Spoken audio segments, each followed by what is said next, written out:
I'm Nora Adams. My name is Tommy Washington. I'm Amari Stepter. I'm Anthony Romanelli. I'm Brian Doherty. And today we are talking about dissociative disorders and schizophrenia. First, with dissociative disorders.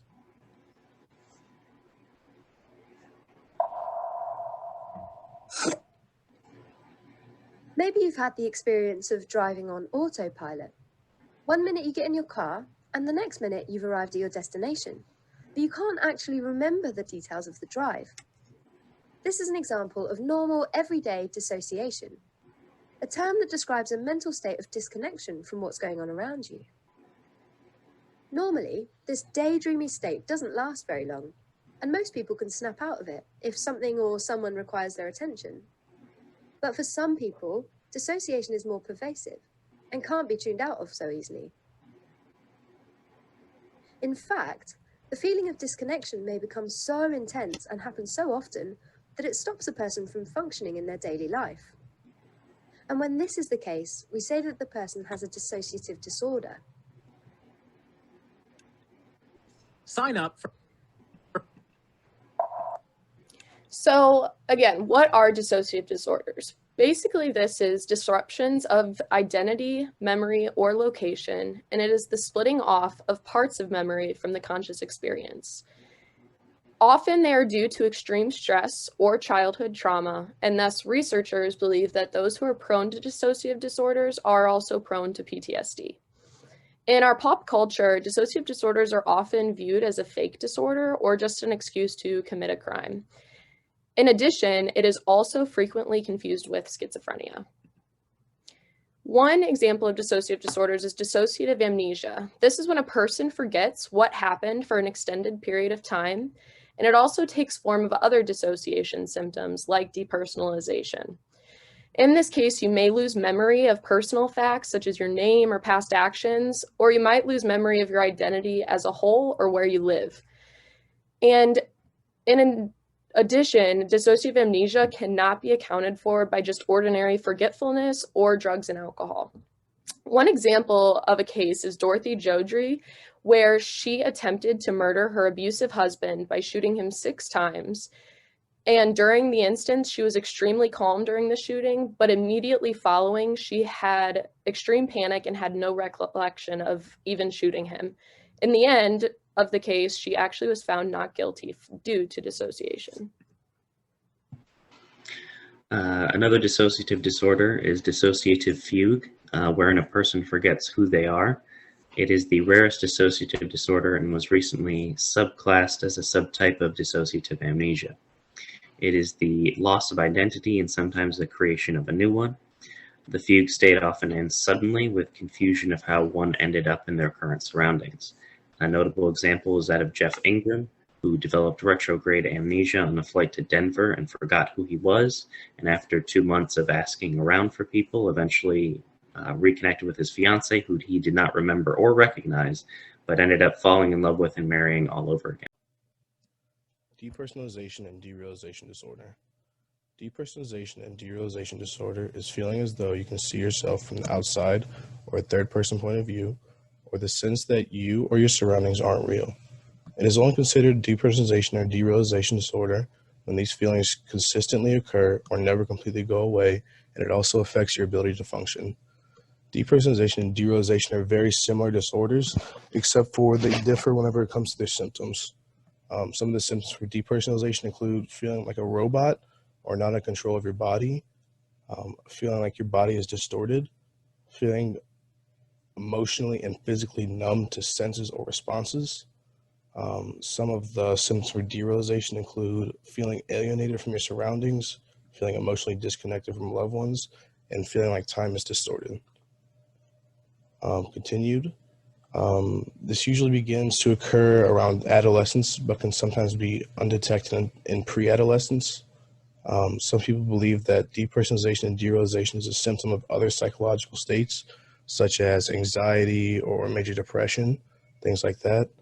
And the people who believe this call depersonalization and derealization disorder a phobic anxiety depersonalization syndrome. Probably the most famous is dissociative identity disorder, wherein two or more distinct identities exist in the same individual. It used to be called multiple personality disorder. It differs from schizophrenia in that schizophrenia is the split of the mind from reality, whereas dissociative identity disorder is a split of the mind itself. It usually occurs after severe mental trauma or abuse as a coping mechanism. Most people diagnosed with DID are women who reported abuse as children. The personalities often have severe amnesia in regards to what the other personalities do. Billy Milligan is a notable example. He was found not guilty of rape and armed robbery in 1978 when psychologists found he had over 23 different personalities, two of which admitted to the crimes. One personality committed the robberies and another committed the rapes, but Billy himself did not. Billy's story and the literature that followed inspired the 2016 psychological thriller Split. Some psychologists are unsure whether DID exists at all or if it is diagnosed too often to explain why people commit violent crimes. And another important fact is that different identities develop to deal with different traumas, and often certain identities are completely unaware of the traumas that other identities are designated to shoulder. Dissociative disorders are typically diagnosed after someone reports large periods of amnesia, or like in Billy Milligan's case, committed a crime that they cannot remember, and it's done using tools such as PET, EEG, and fMRI scans. In order to count as symptoms, the symptoms must not be side effects of alcohol or other drugs to be classed as dissociative disorders. The main treatment for DID in particular, and dissociative disorders as a whole, is psychotherapy, cognitive behavioral therapy, and antidepressant or antipsychotic drugs for symptom control. There's also family therapy and vocational rehabilitation, which is made available to patients for their families to help understand them better and to get the patients help they need to succeed in the wider world. Dissociative amnesia and fugue cannot be treated, but their effects can be managed. Next, we're going to discuss schizophrenia. What is schizophrenia? The term schizophrenia means splitting of the mind. It is characterized by a split between thought and emotion. It is a disconnection from reality, and this term is coined psychosis.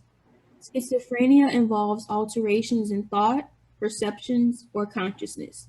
It is also characterized by motor, cognitive, behavioral, and perceptual abnormalities, and schizophrenia can also lead to delusions, hallucinations, disorganized speech, and disorganized and catatonic behavior. And schizophrenia impairs social, personal, and vocational functioning. These are some important definitions to consider when discussing schizophrenia. The first is delusions. These are false beliefs based on incorrect inferences about reality. Some of these include persecutory, referential, grandiose, identity, guilt, and control. Persecutory is the belief that others are persecuting, spying on, or trying to harm you. Referential, belief that objects, events, or other people have particular significance to you. Grandiose, the belief that one has great power, knowledge, or talent. Identity, the belief that one is someone else, such as Jesus Christ. Guilt, belief that one has committed a terrible sin. And lastly, control, belief that one's thoughts and behaviors are being controlled by external forces. Hallucinations are false sensory perceptions that are experienced without an external source. These are frequently auditory, but they can be visual, olfactory, or somatosensory. Disorganized speech, incoherent speech that does not follow a normal conversational structure. And lastly, disorganized behavior, and this is displaying unpredictable agitation or childlike behavior. An example of this includes catatonic behavior, which is a decrease in responsiveness to the environment. Causes of schizophrenia. The causes of schizophrenia up until this point are complex and not too very well understood. What we do know about schizophrenia is that it runs in families through genetics. If both parents have schizophrenia, the risk jumps to about 50% that their child will end up having schizophrenia. People have rare mutations of their DNA about 3 to 4 times more often than healthy individuals. These mutations can lead to abnormal brain development and enlarged ventricles. Multiple genes or gene mutations contribute to the expression of the disorder. Going along with the genetics, schizophrenia is just as likely to occur in men as it is in women. Environmental stress also contributes to its development. Growing up in a dysfunctional family may increase risk of developing schizophrenia. For example, adopted children with schizophrenic parents may develop schizophrenic tendencies if the adoptive families are disturbed. And being raised in an urban area doubles risk for developing schizophrenia. Schizophrenia is a result of cortical thinning, and its largest effect is in the frontal and temporal regions.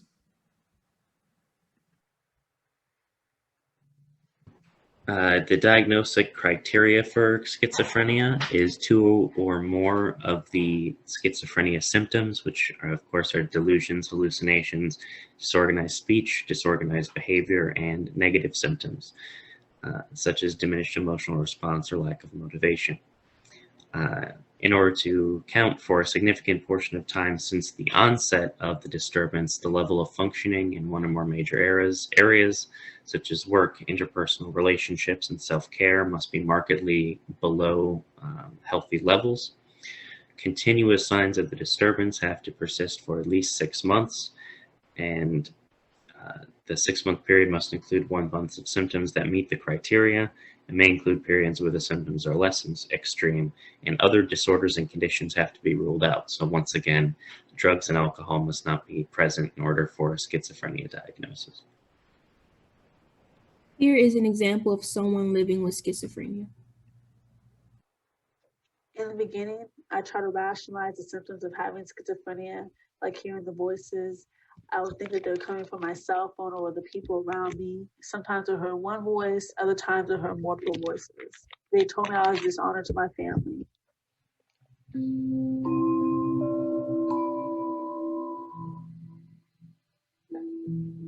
The symptoms got progressively worse during my years in college. Eventually, I just couldn't handle it anymore.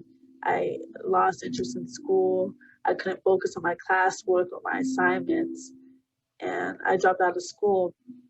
I learned of my diagnosis through an unfortunate crime I committed while experiencing psychosis. I was very confused and afraid at the time. I'd actually stolen a military truck from the airport and was arrested for that crime.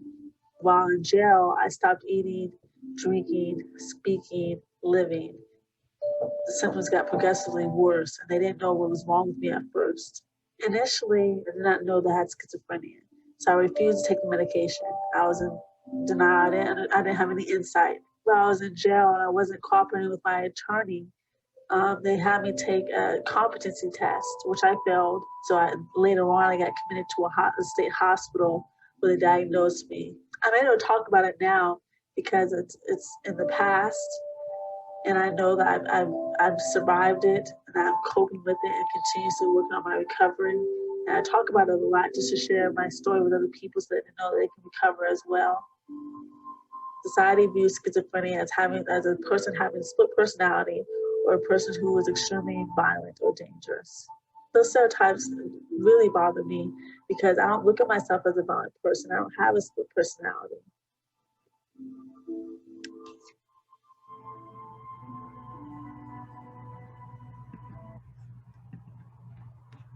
In the beginning,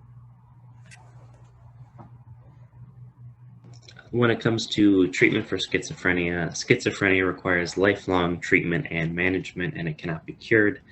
A big portion of the treatment involves medications, particularly antipsychotic medications. Most psychologists believe that psychotic states and psychosis are the results of an overabundance of dopamine in the system. And there are a number of antipsychotic medications such as chlorpromazine, haloperidol, Risperdal, and Zyprexa, which reduce the levels of dopamine in a schizophrenic system to normal levels. Besides medications, there are also psychosocial treatments, which include social skills training, which involves often group therapy that improves communication skills and basic social interactions, which improves the patient's ability to participate in daily activities. Here is our works cited, and that is the end of our presentation.